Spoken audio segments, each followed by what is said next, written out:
Shalom, berakar dalam firman hari yang ke-207. Kita akan membaca dari kitab Pengkhotbah pasal yang ke-9 sampai 12. Mari kita berdoa. Bapa di surga, kami datang kepada Engkau dengan penuh ucapan syukur buat hari ini, hari yang diberkati oleh Tuhan, dan kami tahu bahwa firman-Mu akan memberkati kami lebih lagi. Dalam nama Tuhan Yesus kami berdoa. Amin. Pasal 9. Sesungguhnya semua ini telah kuperhatikan, semua ini telah kuperiksa, yakni bahwa orang-orang yang benar dan orang-orang yang berhikmat dan perbuatan-perbuatan mereka, baik kasih maupun kebencian, ada di tangan Allah. Manusia tidak mengetahui apapun yang dihadapinya. Segala sesuatu sama bagi sekalian.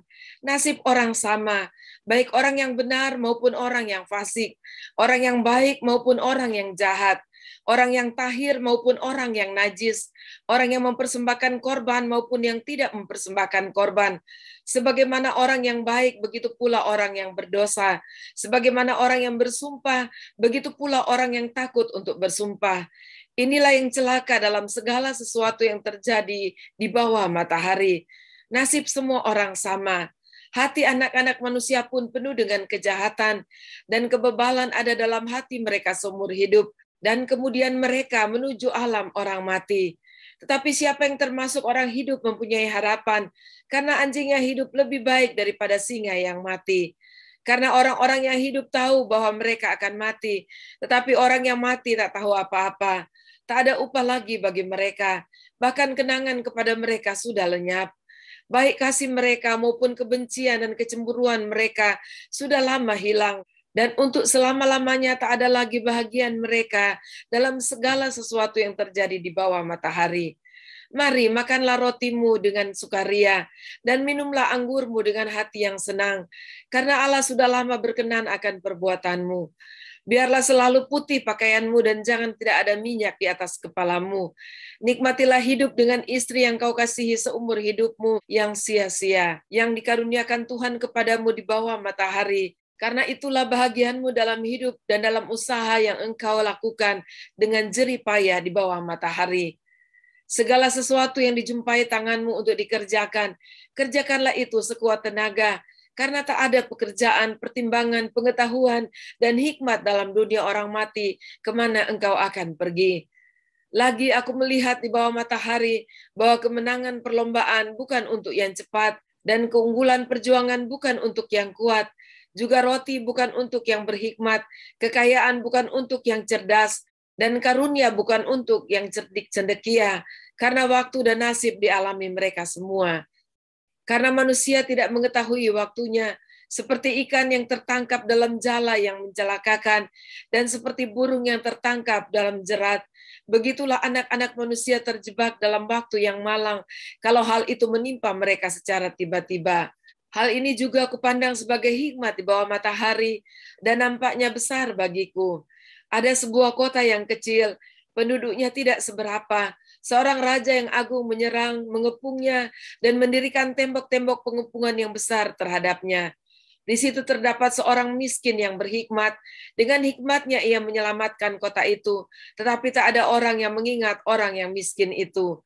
Kataku, hikmat lebih baik daripada keperkasaan, tetapi hikmat orang miskin dihina, dan perkataannya tidak didengar orang. Perkataan orang berhikmat yang didengar dengan tenang lebih baik daripada teriakan orang yang berkuasa di antara orang bodoh. Hikmat lebih baik daripada alat-alat perang, tetapi satu orang yang keliru dapat merusakkan banyak hal yang baik. Pasal 10. Lalat yang mati menyebabkan urapan dari pembuat urapan berbau busuk. Demikian juga sedikit kebodohan lebih berpengaruh daripada hikmat dan kehormatan. Hati orang berhikmat menuju ke kanan, tetapi hati orang bodoh ke kiri. Juga kalau ia berjalan di lorong orang bodoh itu, tumpul pikirannya. Dan ia berkata kepada setiap orang, orang itu bodoh. Jika amarah penguasa menimpa engkau, janganlah meninggalkan tempatmu, karena kesabaran mencegah kesalahan-kesalahan besar.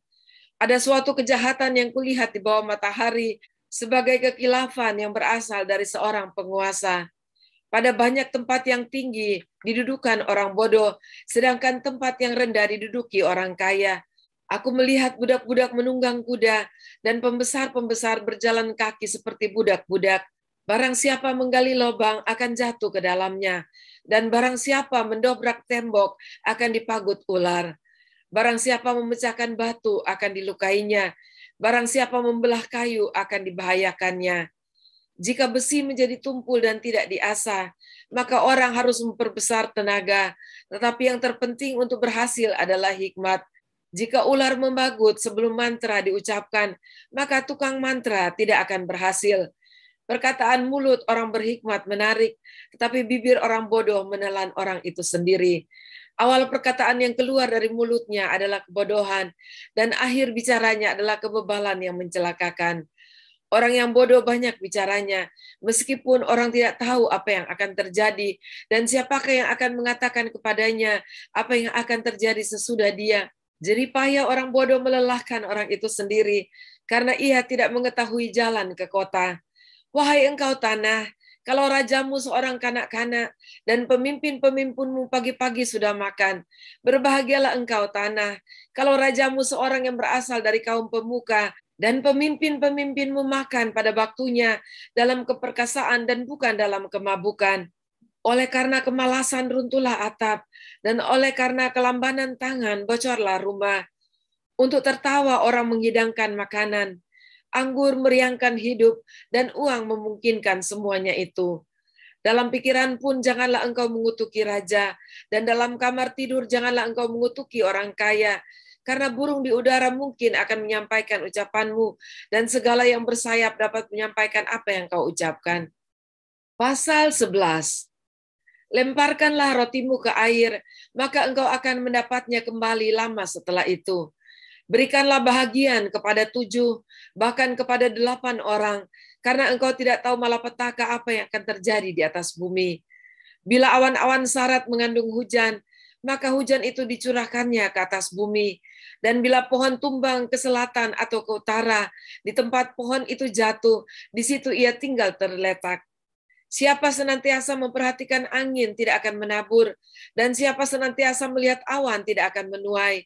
Sebagaimana engkau tidak mengetahui jalan angin dan tulang-tulang dalam rahim seorang perempuan yang mengandung, demikian juga engkau tidak mengetahui pekerjaan Allah yang melakukan segala sesuatu. Taburkanlah benihmu pagi-pagi hari, dan janganlah memberi istirahat kepada tanganmu pada petang hari, karena engkau tidak mengetahui apakah ini atau itu yang akan berhasil, atau kedua-duanya sama baik. Terang itu menyenangkan, dan melihat matahari itu baik bagi mata. Oleh sebab itu, jikalau orang panjang umurnya, biarlah ia bersuka cita di dalamnya. Tetapi hendaklah ia ingat akan hari-hari yang gelap, karena banyak jumlahnya. Segala sesuatu yang datang adalah kesia-siaan. Bersukarialah hai pemuda dalam kemudaanmu. Biarlah hatimu bersuka pada masa mudamu, dan turutilah keinginan hatimu dan pandangan matamu. Tetapi ketahuilah bahwa karena segala hal ini, Allah akan membawa engkau ke pengadilan. Buanglah kesedihan dari hatimu dan jauhkanlah penderitaan dari tubuhmu, karena kemudaan dan fajar hidup adalah kesia-siaan. Pasal 12. Ingatlah akan penciptamu pada masa mudamu, sebelum tiba hari-hari yang malang dan mendekat tahun-tahun yang kau katakan, tak ada kesenangan bagiku di dalamnya. Sebelum matahari dan terang, bulan dan bintang-bintang menjadi gelap, dan awan-awan datang kembali sesudah hujan. Pada waktu penjaga-penjaga rumah gemetar, dan orang-orang kuat membungkuk, dan perempuan-perempuan penggiling berhenti karena berkurang jumlahnya, dan yang melihat dari jendela semuanya menjadi kabur, dan pintu-pintu di tepi jalan tertutup, dan bunyi penggilingan menjadi lemah, dan suara menjadi seperti kicauan burung, dan semua penyanyi perempuan tunduk. Juga orang menjadi takut tinggi, dan ketakutan ada di jalan. Pohon bada berbunga, belalang menyeret dirinya dengan susah payah, dan nafsu makan tak dapat dibangkitkan lagi, karena manusia pergi ke rumahnya yang kekal, dan peratap-peratap berkeliaran di jalan. Sebelum rantai perak diputuskan dan pelita emas dipecahkan, sebelum tempayan dihancurkan dekat mata air dan roda timba dirusakkan di atas sumur, dan debu kembali menjadi tanah seperti semula, dan roh kembali kepada Allah yang mengaruniakannya. Kesia-siaan atas kesia-siaan, kata pengkhotbah, segala sesuatu adalah sia-sia. Selain pengkhotbah berhikmat, ia mengajarkan juga kepada umat itu pengetahuan. Ia menimbang, menguji, dan menyusun banyak amsal. Pengkhotbah berusaha mendapat kata-kata yang menyenangkan dan menulis kata-kata kebenaran secara jujur. Kata-kata orang berhikmat seperti kusa dan kumpulan-kumpulannya seperti paku-paku yang tertancap diberikan oleh satu gembala. Lagi pula anakku, waspadalah, membuat banyak buku tak akan ada akhirnya, dan banyak belajar melelahkan badan. Akhir kata dari segala yang didengar ialah, takutlah akan Allah dan berpeganglah pada perintah-perintahnya, karena ini adalah kewajiban setiap orang. Karena Allah akan membawa setiap perbuatan ke pengadilan yang berlaku atas segala sesuatu yang tersembunyi, entah itu baik, entah itu jahat. Demikianlah pembacaan dan pendengaran firman kita pada saat ini. Kita bersyukur untuk segala yang diajarkan oleh pengkhotbah bagi kita. Di dalam kitab pengkhotbah ini, kita bersyukur ada satu hal yang sangat-sangat kuat yang dia katakan. Akhir dari segala sesuatu yang didengar ialah, takutlah akan Allah dan berpeganglah pada perintah-perintahnya. Dan ini merupakan kewajiban kita semua, umatnya, orang-orang yang takut akan Dia. Karena kita harus menyadari dari ayat yang terakhir yang kita baca, karena Allah akan membawa setiap perbuatan ke pengadilan yang berlaku atas segala sesuatu yang tersembunyi, entah itu baik, entah itu jahat. Dan marilah kita hidup sesuai dengan kesadaran ini setiap saat, setiap hari, sepanjang kehidupan kita. Mari kita berdoa. Terima kasih Tuhan untuk awasan yang diberikan oleh firman-Mu melalui apa yang dikatakan pengkhotbah ini. Terima kasih Bapa, dan tolonglah kami agar kesadaran ini terus mengikuti kami, agar kami dapat hidup benar dan kami menyadari bahwa kami selalu ada di hadapan Engkau. Terima kasih, dalam nama Tuhan Yesus kami berdoa. Amin. Kita akan jumpa besok. Tetap semangat, Tuhan Yesus memberkati.